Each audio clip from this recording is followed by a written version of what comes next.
4/2/2025 KLDR all board number 1 மணிக்கு 3 மணிக்கு 6 மணிக்கு 8 மணிக்கு ஆல் போர்டு நம்பர் 2 நம்பர் தான். 4 ஷோவுக்கும் ஆல் போர்டு.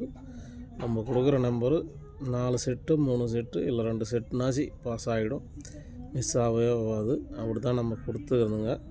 அதனால் வீடியோ போடல, இன்னையிலேருந்து வீடியோ போட்டுக்கிறேன். விருப்பங்கிறவங்க பாருங்கள். உங்கள் கணக்கில் வந்தால் எடுத்து வச்சு விளையாடுங்க. எங்கள் எந்த பந்தயமோ சூதாட்டமோ பெட்டிங்கோ எதுவும் கிடையாது. முழுக்க இது ஒரு கேரளா மாநிலத்துக்கு மட்டும்தான். ஓகேங்களா? இங்கே எதுவும் கிடையாது, கேரளா மாநிலத்துக்கு மட்டும்தான். உங்கள் கணக்கோடு வந்தால் எடுத்து இந்த நம்பரை பயன்படுத்துகிறவங்க படுத்திக்கலாம். ஓகேவா? ஆல் போர்டு இதுதான். ஆல் போர்டு 4 ஷோவுக்கும் உங்கள் கணக்கோடு வந்தால் எடுத்து வச்சு விளையாடுங்க. மற்றபடி 2 டிஜிட்டல் வீடியோவாக இருக்கும், பாருங்கள். 3 டிஜிட்டல் வீடியோவாக இருக்கும், அதையும் பாருங்கள் உங்களுக்கு பிடிச்சிருந்தா. ஓகேவா?